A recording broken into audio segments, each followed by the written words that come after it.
CRC 89.1 Radio y Cadena Radial Costarricense no se hacen responsables por las opiniones emitidas en este programa.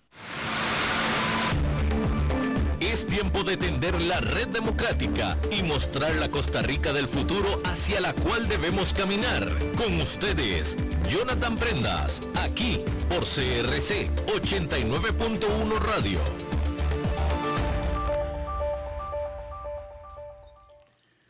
Saludos, ¿qué tal? Muy buenos días, tengan todos ustedes bienvenidos a un nuevo programa de Red Democrática en la serie Alerta Costa Rica.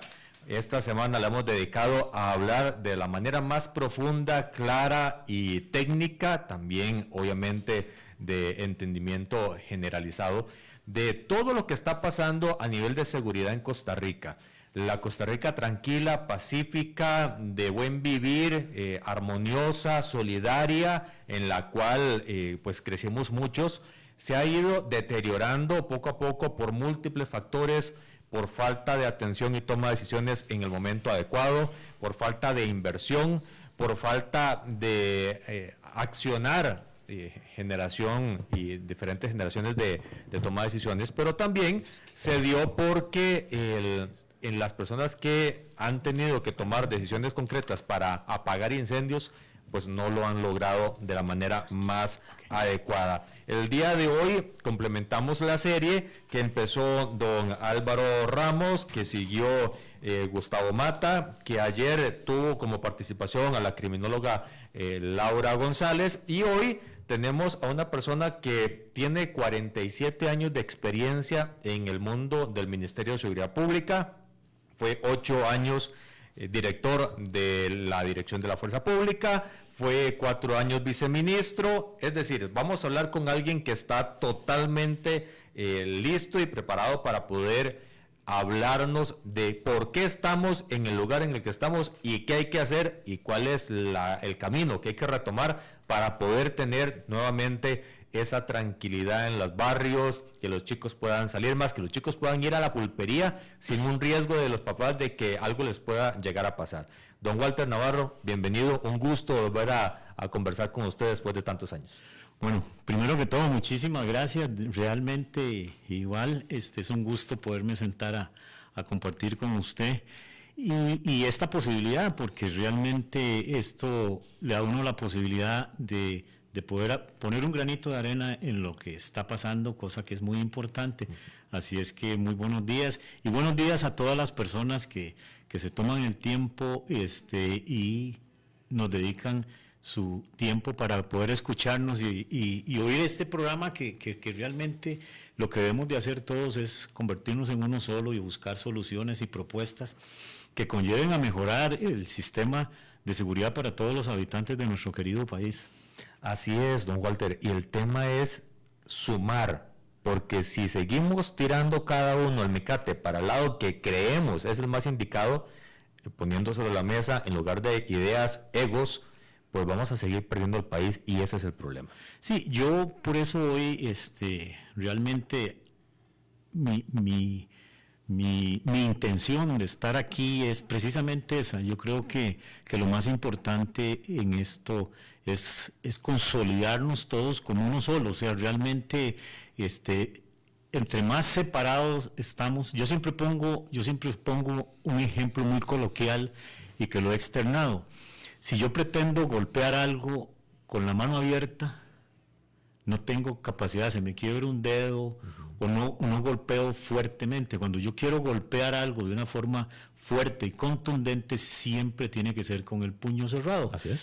¿Y qué es el puño cerrado? Es que todos los actores que tiene la sociedad costarricense debemos de convertirnos en uno solo, porque el norte, porque lo que perseguimos es uno solo, es la paz y la tranquilidad de este país. Y por eso yo soy de la tesis de que no solo debemos de ver cómo estamos en este momento, no solo debemos de ver la situación que está atravesando el país, que es bien compleja, bien difícil, sino que tenemos que ver también en qué dejamos de hacer o en qué dejamos de invertir para llegar a este punto, porque eso nos va a dar un parámetro de en qué debemos de volver a invertir o en qué debemos de volver a retomar como sociedad para ver hacia el futuro, porque Y yo siempre he sido en esto muy, pues, como me conocerá la gente, y realmente, de hecho, la relación y lo que hemos compartido en el pasado ha sido, porque mi nicho o en lo que yo históricamente me he desenvuelto en este país, en el tema de la seguridad, ha sido en la prevención. Así es. En la prevención, porque yo siempre he dicho que, y hay una famosa frase que dice, educar a los niños y no tendrás que castigar a los adultos. Para mí eso es el punto de partida en todo lo que estamos pasando. ¿Por qué? Porque si yo en lo personal siento que se ha dejado de invertir, y no es ahora, porque no es que nos focalicemos en lo que está pasando en este momento, sino que desde hace ya bastantes años se ha dejado de invertir en lo más importante, que es en la niñez y en la adolescencia.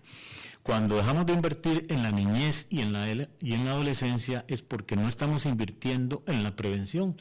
Y eso es una fórmula que no falla. Cuando se deja de invertir en prevención, se termina gastando más en represión. Totalmente de acuerdo. Y eso es lo que la gran reflexión que yo quisiera hoy dejar a todos los actores. Hay gente hay mucha gente interesada, hay mucha gente que quiere ayudar, y yo lo único que persigo, no señalar ni de venir a criticar, ni venir a señalar a nadie, porque realmente, como dice un amigo mío muy coloquialmente, no es echarle el gato negro a nadie, porque aquí lo que se debe buscar son soluciones. Entonces yo siempre, por eso yo parto diciendo que la gran debilidad, o lo que nos ha llevado en gran parte, no es lo único, es que dejamos de invertir en el tema de la prevención. Y cuando digo dejamos de invertir en el tema de la prevención, yo soy fanático de que, y esa es la historia de Costa Rica. Costa Rica es un país diferente porque muy sabiamente tomó la decisión de abolir el ejército. Así es. Tomó la decisión, y eso fue el principio de convertir a este país, o de hacernos muy diferentes a otras latitudes, en donde todo era calar bayonetas, sacar el tanque a la calle, y nosotros no, todo era llevarle educación a los niños. Entonces, mi filosofía de trabajo en los años que tuve la responsabilidad de dirigir la fuerza pública fue implementar programas que como digo yo, tenían las 3B, bueno, bonito y barato. Así es. Porque y atractivo, porque llamaba la atención.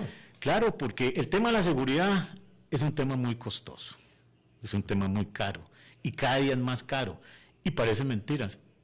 Entre más violento se ponga, más caro se vuelve. Por supuesto. Cuando hacemos prevención, el tema de la seguridad es más barata. Son menos recursos los que hay que invertir, y produce más que la represión, porque yo siempre he dicho que produce más un policía parado enfrente de 20 o 30 alumnos de escuela o de colegio, educándolos para no caer en las cosas que ya cayeron ahora, que produce más que un policía con pasamontaña, con un fusil M4 terciado en el pecho, que lo que hace es generar principalmente que todo es intimidar al ciudadano. Pero eso ahora hay que hacerlo, porque las circunstancias obligan por el nivel de violencia que tiene el país, pero si hubiésemos seguido fortaleciendo ese policía amistoso, ese policía que generaba confianza en el niño y en el adolescente, ese policía que a través de programas como Pinta Seguro, que era un librito, que ahí lo traigo, un librito que era de colorear, en donde el niño veía una imagen y pintando a colorear, aprendía un mensaje de cómo cuidarse, o de qué no hacer, o cómo no ponerse en riesgo ante los delincuentes. Y que veía al policía como el amigo. Y de hecho, me acuerdo, don Walter, que en aquella época se cambió hasta la imagen del logo de la fuerza pública, y se puso al oficial con un niño. Correcto, y yo le voy a decir la historia de ese escudo. Ese escudo, tuve y no quiero achacarme la autoría del escudo, porque fue un equipo de gente pensante. Como todo lo que ha pasado en mi vida, siempre Dios me ha dado la bendición de estar rodeado con un equipo y ser parte de ese equipo, ¿no? Lo inspiramos precisamente en mi hijo y en mi hija, porque yo siempre, y cuando uno ve el escudo, es un policía con un niño y con un adolescente.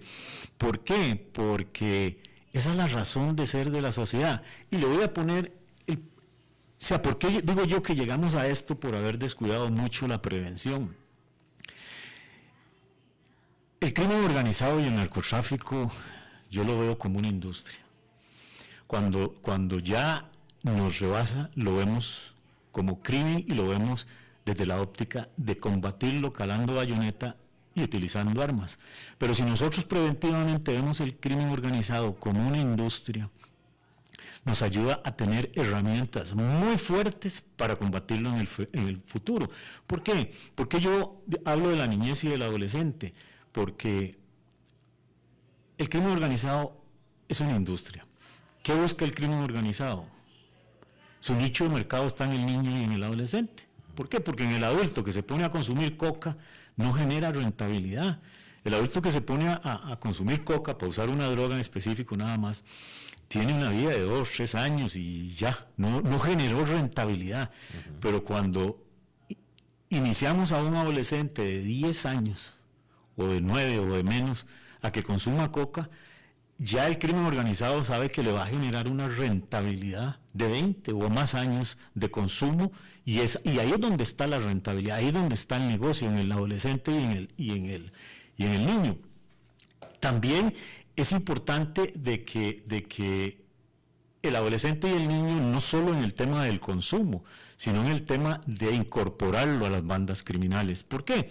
Porque es parte de la discusión que hay hoy sobre la mesa, que el adolescente y el niño tienen niveles de impunidad muchísimo más altos. El Código Penal es diferente. Exacto, que el adulto. Y para el mismo policía es muy complejo enfrentarse a un menor de 10, 11, 12 años a la hora de actuar. El menor va a actuar con toda la potencia. Don Walter, a los niños que están en esa edad, del margen de 10 a 15 años, ¿se les puede extraer, se les puede robar al crimen organizado, o ya estamos en un momento cuando ya agarran un fusil, un arma, cuando ya se sienten parte de una organización, ya está el caso perdido? Es que es muy complejo, porque ese joven que hablo yo, igual que lo habla usted, es el joven que es valiente, está en una edad en donde no tiene niveles de responsabilidad, no tiene familia, no tiene hijos, es el joven que se deja envolver por el glamour del narcotráfico, el glamour de las joyas, de las mujeres, de los carros de lujo. Y cuando no se le ofrece una alternativa a eso, es muy complejo. Y cuando ese joven empieza a desarrollarse en ese ambiente, el retraerlo es bastante complejo. ¿Entran conscientes?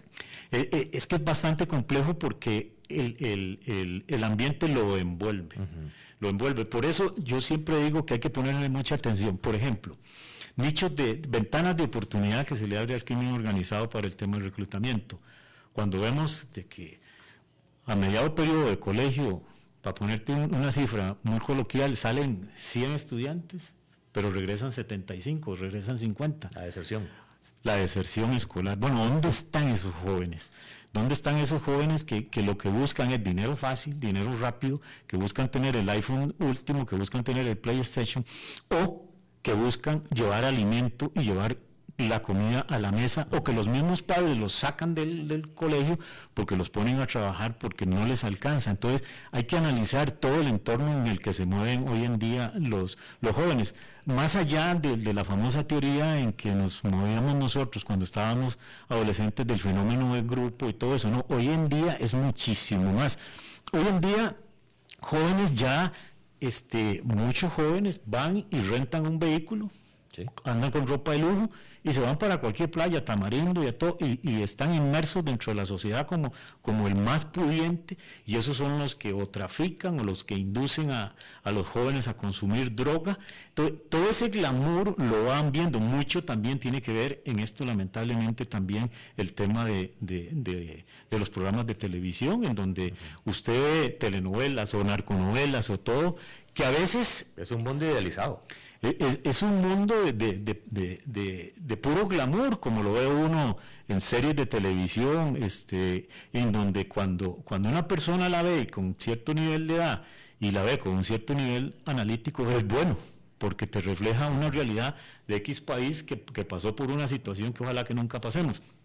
Pero cuando lo vemos en manos de un niño donde el dinero aflora, en donde sabe que, por eso yo siempre digo que nosotros como país siempre vivimos poniéndole atención a la reforma, siempre vivimos hablando de la reforma, siempre vivimos hablando de penales de alta seguridad, todo, pero si usted me pregunta a mí, en donde debemos de poner más atención es en el centro de menores. De hecho, don Walter, he escuchado a dos personas diferentes hablar que hace poco fueron a hacer trabajo de grupo y terapias de diferente forma al Centro Penal Juvenil, allá en carretera a Limón, en Heredia. Sí.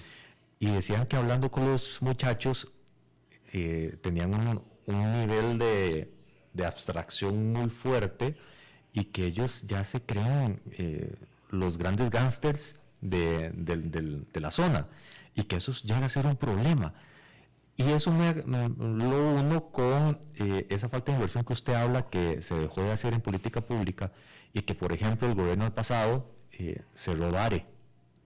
Y yo cuando vi esa noticia casi me descompongo porque... Casi fuimos muchos en el que ocupamos un poquito de alcohol para oler, para poder vivir. Porque cerrar DARE era... Bueno, pero bueno, por eso estamos como estamos. Por eso estamos como estamos. Entonces, el tema es, esos programas preventivos que usted lideró, se dejaron de hacer. El programa de comunidad organizada contra la AMPA está, pero ya no es lo mismo. La gente en las comunidades ya ni siquiera sabe cómo se llama el vecino.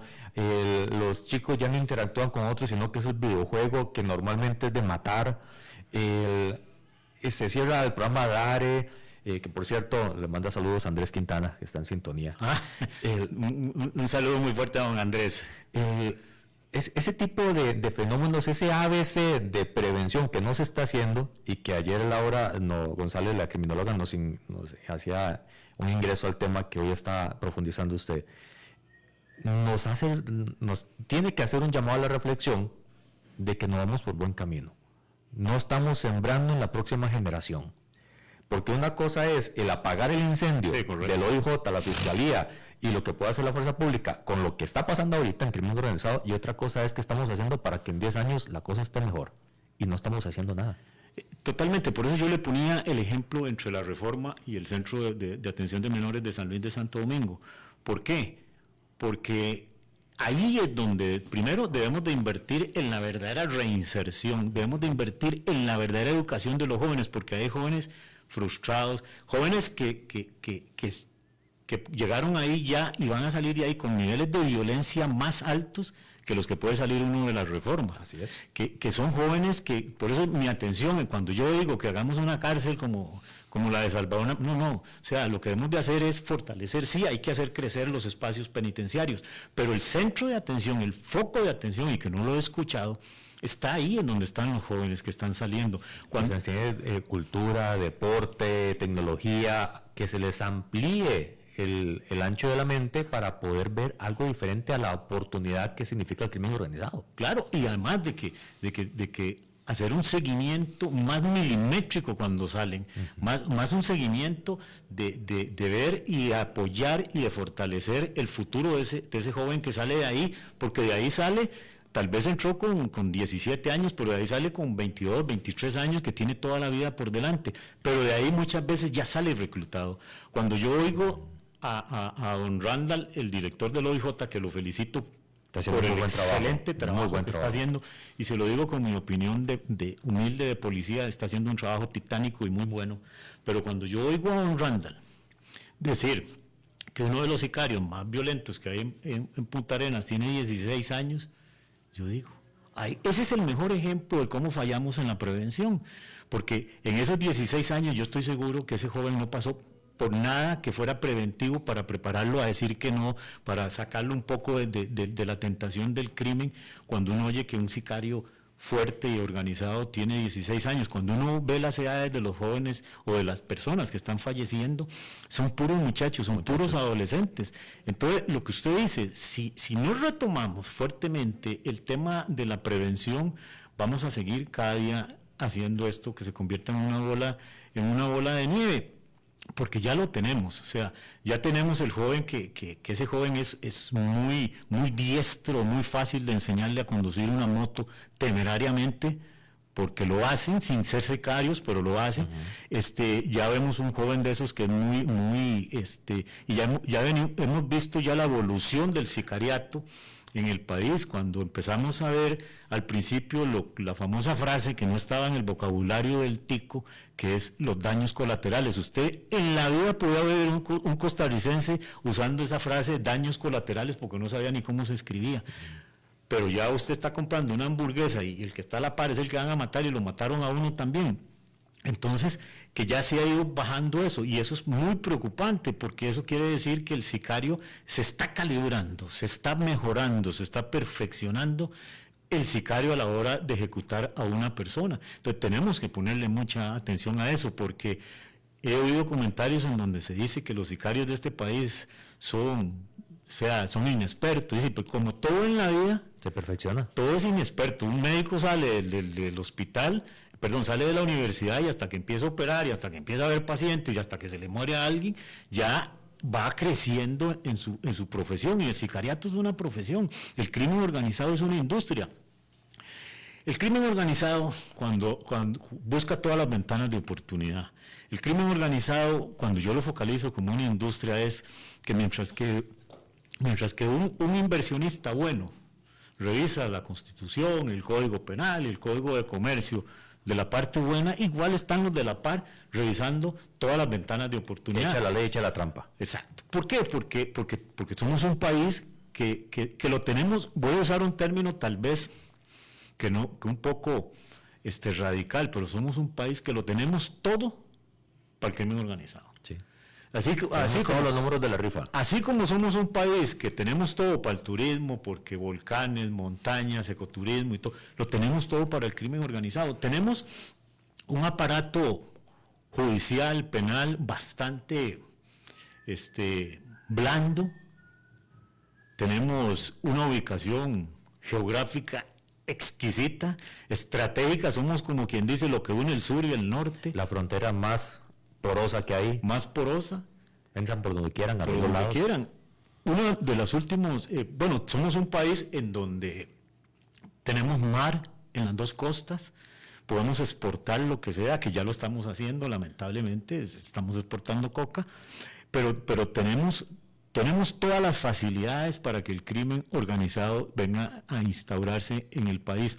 No tenemos un plan B, como lo tienen todos los países. Usted oye Salvador, el crimen rebasa a la policía, saque todo el ejército a la calle.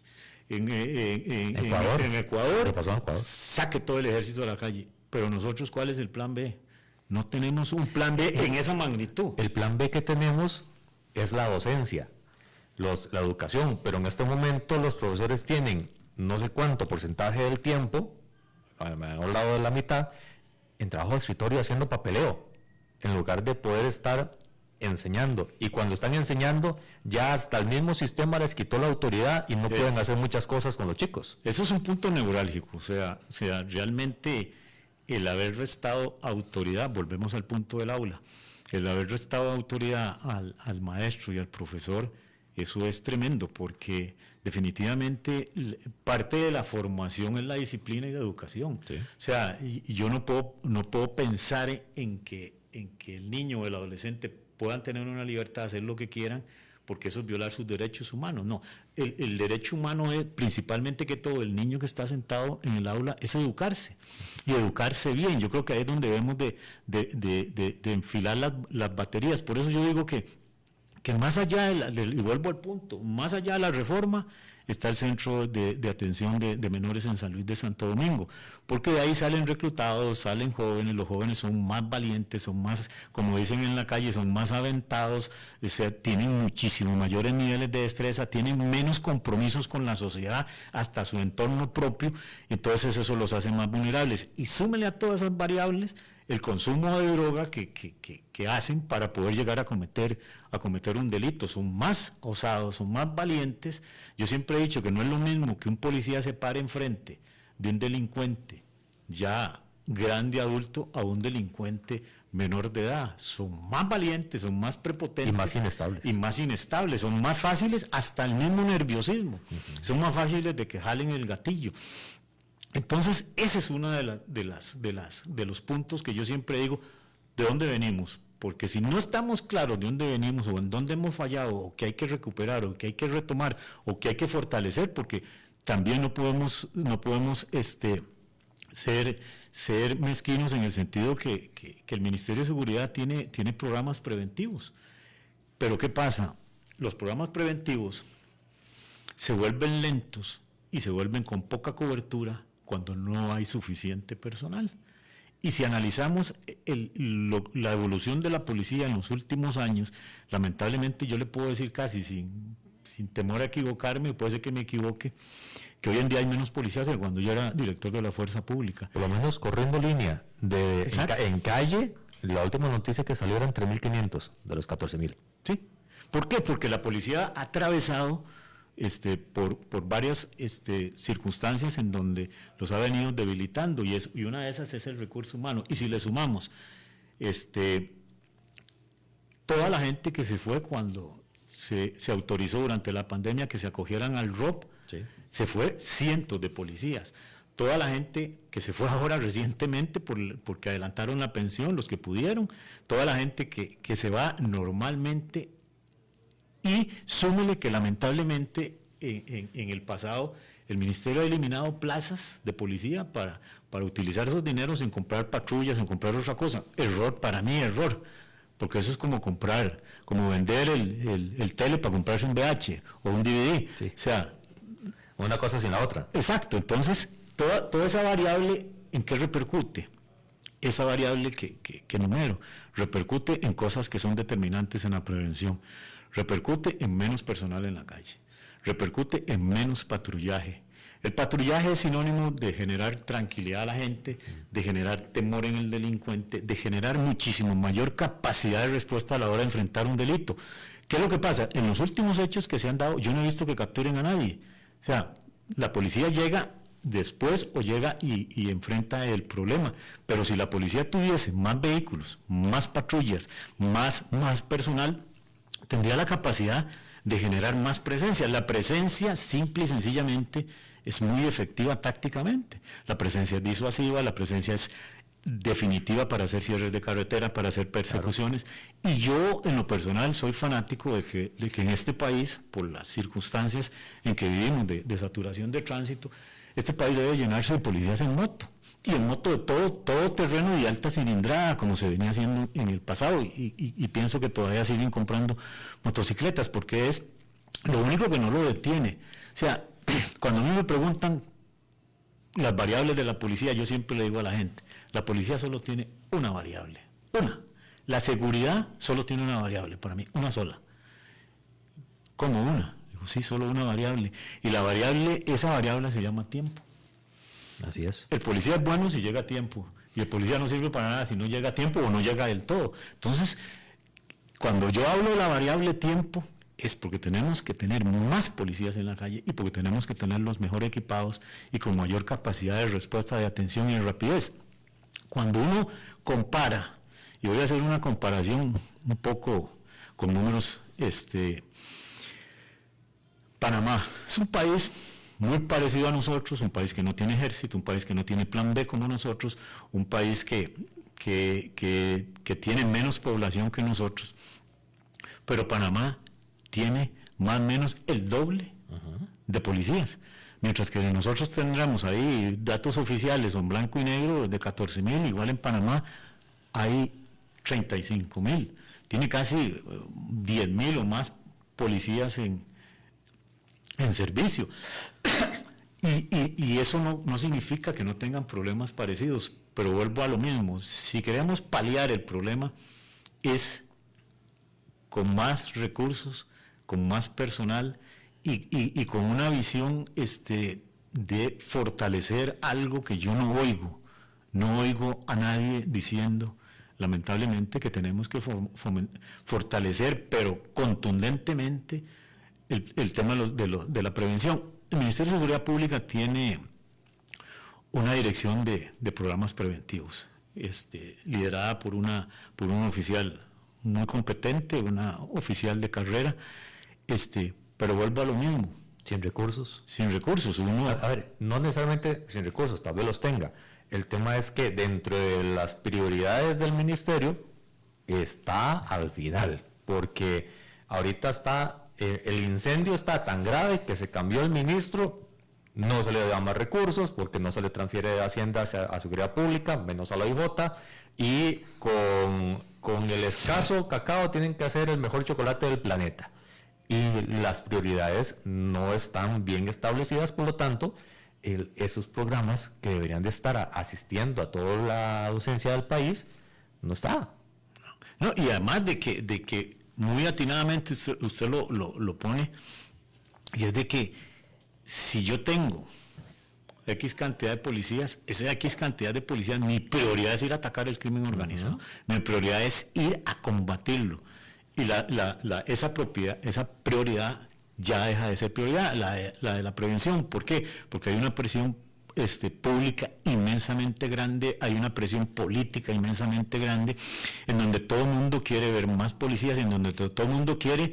Ahora lamentablemente el ciudadano lo que quiere es ver gente botando puertas con pasamontaña, con fusil y hasta que se frotan las manos porque el ciudadano ya no quiere que en la esquina vendan piedra, ya no quiere que hayan grupos de narcotraficantes. Entonces el ciudadano ahora ve eso porque es una necesidad real.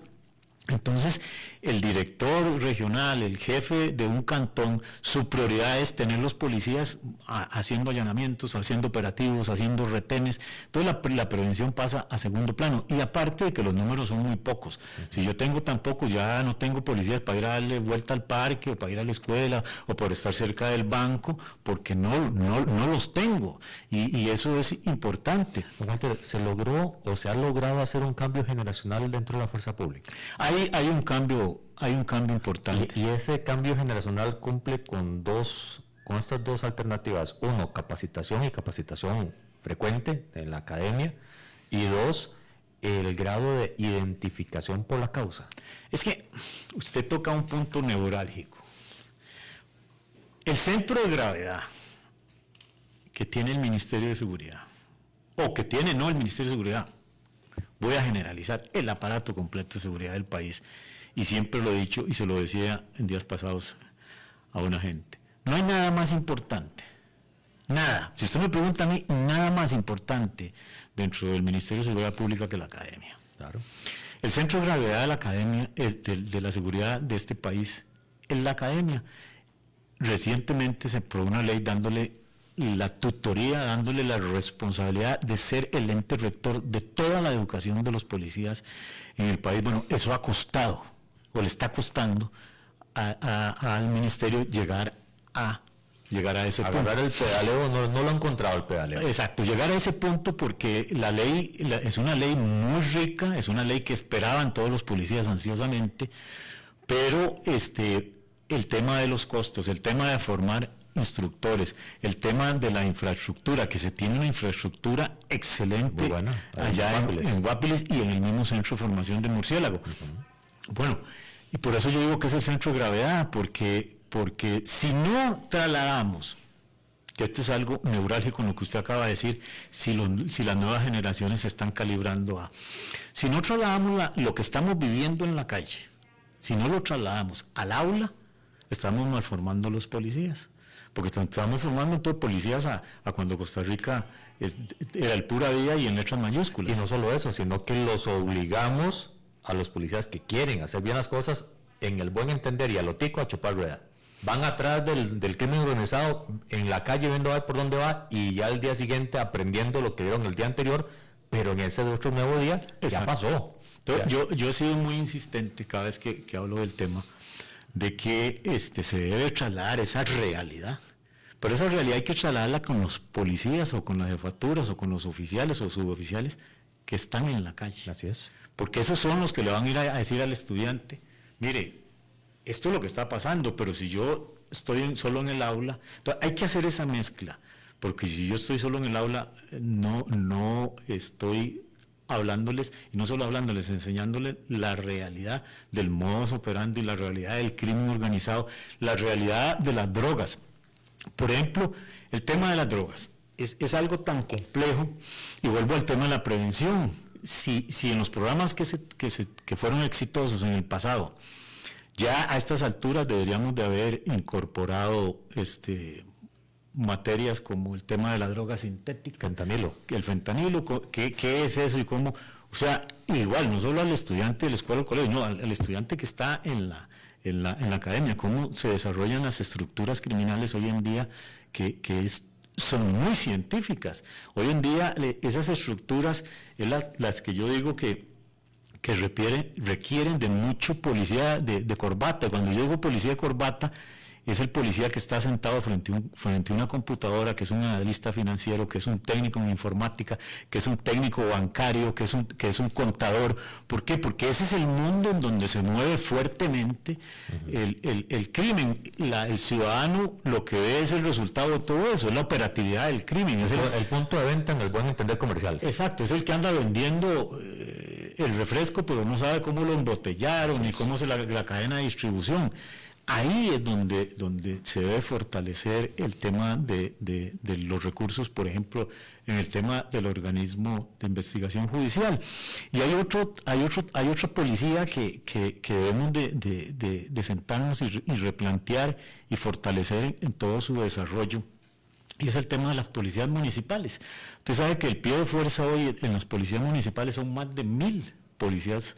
Hay 34 policías municipales en este momento. Pero después del domingo recién pasado, que los candidatos ofrecieron la seguridad, sí, porque es el tema que más requiere la gente. Entonces, después de eso, si hoy hay 34 policías municipales, deberían de adquirir 84. El año entrante, porque ahora todavía juegan con el presupuesto de este año. A partir de enero, que ya van a presupuestar el alcalde nuevo que va a disponer va a ver que van a crecer las policías municipales. Ahí es donde el rol de la academia tiene que ser muy fuerte, porque todos esos policías, para que cumplan, hay que formarlos, y la ley ahora establece que tienen que pasar por la academia, que me parece excelente. Es que el sentido común. Sí, entonces todas esas policías ya hay que hacer una avanzada fuerte para traerlos al aula y poderlo, porque cuando hablamos de que este país, su plan B, bueno, ese puede ser un buen plan B, porque no podemos apartarnos de que el país, un país que no tiene ejército, se puede enfrentar lamentablemente como problemas en el pasado en la frontera, como catástrofes naturales, en donde hay que desplegar un montón de policías que están dando seguridad ciudadana a otra misión que no es seguridad ciudadana, sino seguridad territorial. Entonces las policías municipales pueden asumir fuertemente el rol de la seguridad ciudadana, pueden asumir ese rol que es muy importante y que ese debe ser el espíritu de la policía municipal. Entonces yo siempre digo y he sido muy enfático en los últimos días, de que la academia debe tomar, ya debe de posicionar ese rico marco que le da la ley, en el sentido que son el rector de toda la formación académica de los cuerpos de seguridad, y va más allá de los del Estado. También exige el velar, el controlar y el preparar a los que están en las compañías de seguridad privada. Mínimo se debe arrancar con preparar a quienes están preparando, valga la redundancia, a los policías privados, que es otra herramienta que si lográramos agruparla y controlarla, hay empresas muy grandes con sistemas de monitoreo, con sistemas de cámaras, que pueden ayudar mucho en el tema de la inteligencia, que es otro gran ausente que ha habido en el sistema de seguridad de este país. Somos muy análogos todavía. Totalmente, vamos por el iPhone 3 y ya el malo tiene el iPhone 14, que es un tema también que es muy, muy importante tratarlo, porque si queremos ser exitosos en cualquier lado o en cualquier cosa, es la inteligencia. Si lo hace la empresa privada, que para desarrollar cualquier negocio, la inteligencia industrial es determinante. Si lo hace, el malo lo hace eficientemente, porque la verdad, cuando nos sentamos a hablar, y usted que tuvo la experiencia de sentarse en la asamblea y de ser congresista, mientras que en la asamblea se está discutiendo un tratado de libre comercio, cualquiera, Téngalo usted por seguro que los malos están igual sentados viendo todas las ventanas de oportunidad. Bueno, este Tratado de Libre Comercio dice que las flores van a tener un ingreso menos controlado en los Estados Unidos, o que las piñas... ¿Cómo ponemos la droga en las flores? Exacto. Entonces ya el otro está haciéndole números. girando instrucciones para ir a comprar fincas, para sembrar piñas, para sembrar flores y todo, porque ellos van adelante. Y usted lo dijo ahora muy claramente, tienen todo el dinero del mundo. No tienen que hacer licitaciones, no tienen que hacer contrataciones, no tienen que hacer nada más que comprar fincas, sembrar piñas, y ya el tercer cargamento, ya la mitad de la piña va con coca. Don Walter, usted, dentro de toda su formación y todo su expertise profesional, tuvo muy fuerte acercamiento con gobiernos amigos en el área de cooperación. Esa puede ser una ventana de oportunidades para nutrir de recursos al sistema de seguridad del país y profesionalizarlo más, darle más tecnología, acercarlo más a lo que está pasando realmente en la calle para poder darle esos instrumentos de acción. Bueno, yo he tenido durante mi vida la bendición de que estudié bastante en Estados Unidos. Tuve la oportunidad de ser estudiante y de ser profesor, las dos cosas. Estudiaba primero y después daba clases. Y definitivamente yo le digo a usted que la experiencia para mí fue muy rica, y siempre la cuento. Yo tuve la oportunidad riquísima de estar en un aula en donde los estudiantes reflejaban el problema completo, de la A a la Z. Yo estaba en un aula en donde le daba clases, en un momento, o recibía clases, en donde tenía estudiantes de Perú, de Colombia, de Brasil, países que producen la droga, de Ecuador. Tenía estudiantes de los países de Centroamérica, que somos puente, de Guatemala, Honduras, Salvador. Teníamos países puente. Teníamos costarricenses, que volvemos al punto, es el puente más importante. Y teníamos estudiantes del país que son los países que más consumen droga, como los mismos Estados Unidos. Entonces, el tener ese escenario, ahí tenías todo, producto, líneas de distribución, consumidores, tenías todo. ¿Qué quiero decirle con esto? Que los estudiantes de nosotros tenían la posibilidad de aprender en 360 grados, como les decía yo a ellos cuando antes de empezar una clase. ¿Y por qué aprender en 360 grados? Porque aprendían del que estaba instructor, del compañero que tal vez era un peruano, o del otro compañero que tal vez era un colombiano, o del otro que era un ecuatoriano. Todos ellos contándoles las vivencias y cómo combaten el crimen.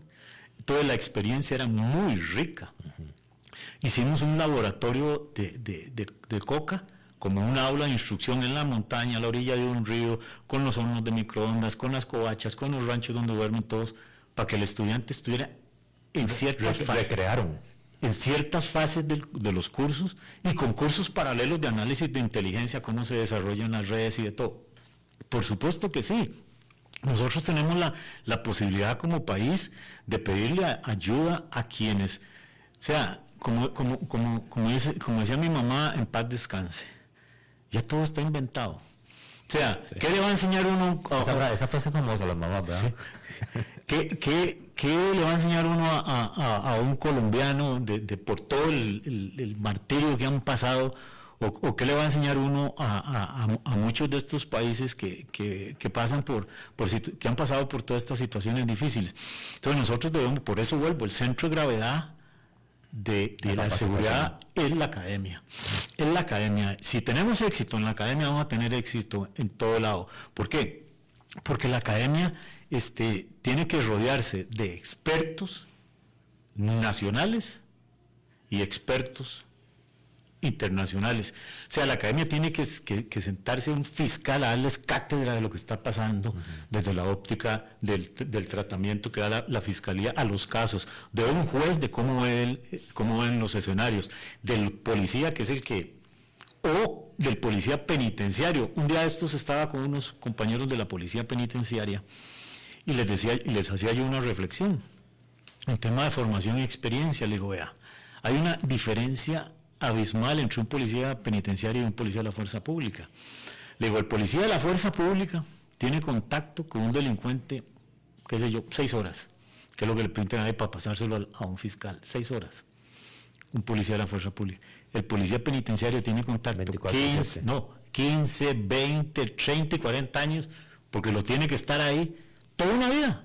O sea, tiene que ver a un delincuente ahí que le amenaza a la familia, que lo escupe, que lo insulta, que le dice de todo, porque ese hombre ya su vida va a estar ahí porque lo sentenciaron 40 años. Entonces, todas esas experiencias tenemos que vivirlas en aulas multiagenciales. No podemos tener un aula ya en este país, como están las cosas, donde solo esté la fuerza pública, o una escuela donde esté los de tránsito. ¿Es importante unificar las policías? Yo soy, y esa es mi reflexión final de este programa. O sea, en este momento, el país está en una situación, y yo creo que a nivel de este momento, yo he sido de esa teoría hace muchos años, debemos de tener una policía nacional, que en el pasado han habido muchos temores, y que a veces son más políticos que otra cosa, de concentrar el poder en una sola persona. Pero cuando vemos, y le voy a poner un ejemplo, y el ejemplo más coloquial, un turista llega a Costa Rica, al primer policía que se enfrenta es el de migración, con un uniforme gris. Sí, no sabe ni con quién tiene que hablar. Al segundo policía que se enfrenta es uno de caqui, que es de la sección aérea. Sí. Y cuando sale del aeropuerto se enfrenta al tercer policía, que es uno de azul y blanco, que es el del tránsito. Ese turista, y todavía no se han enfrentado a los azules, que es el que se va a enfrentar cuando está en el Parque Central o en las playas. Y después los municipales. Ese turista no ubica bien cuál es la autoridad. Pero si nosotros con una sola fuerza, y vuelvo al punto del ejemplo que le puse al principio, cada dedo de mi mano es una diferente policía. Póngase usted a golpear así. No logramos nada. Pero si esas 5, 6, 7 policías las hacemos así, vamos a dar golpes contundentes. Claro. Vamos a tener la economía de escala de los uniformes, sinónimo de menos gasto. Vamos a tener la economía de escala de las radiopatrullas, y lo más importante, vamos a tener la formación estandarizada. Y a ponerlos a hablar a todos el mismo idioma. El mismo idioma, y eso se logra en un aula.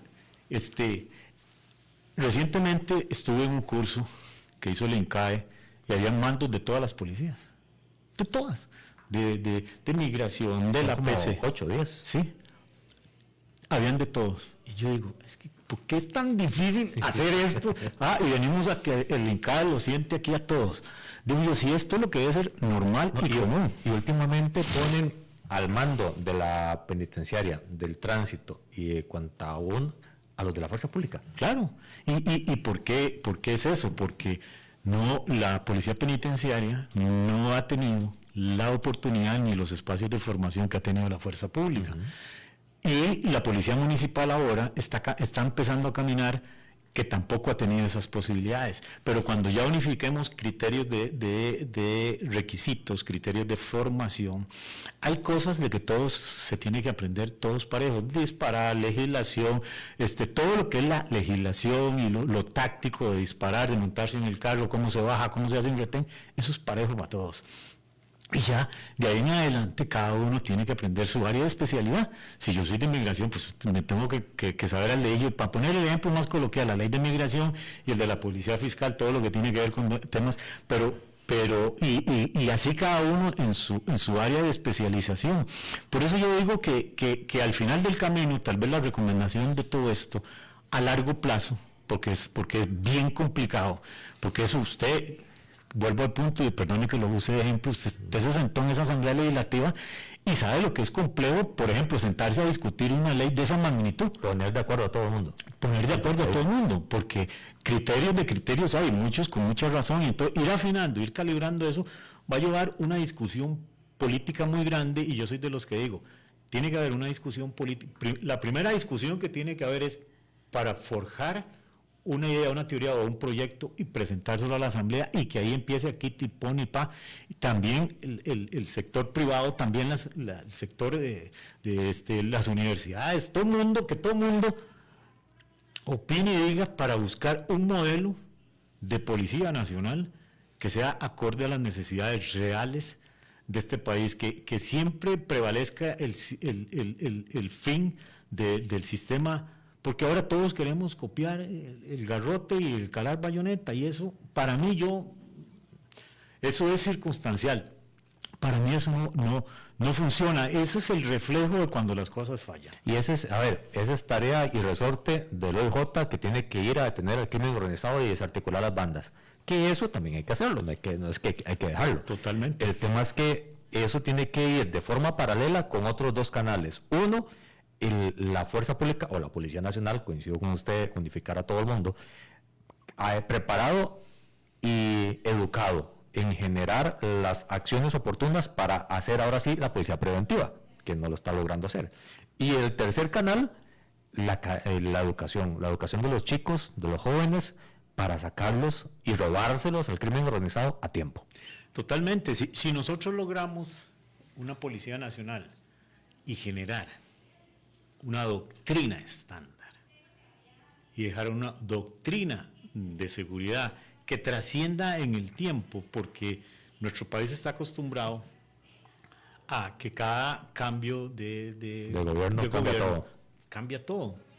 Y yo creo que el tema de la seguridad debe trascender. Tiene que ser una política nacional. Tiene que haber una política nacional que trascienda en el tiempo, en el tiempo de las administraciones. Coincido con usted, don Walter, que ese es quizá el más grande de los pecados que hemos hecho como país y como sector político gubernamental, sea quien sea que haya estado en el Ejecutivo. Totalmente. Cada 4 años cambia todo. Hasta todo. El mismo partido. No, totalmente.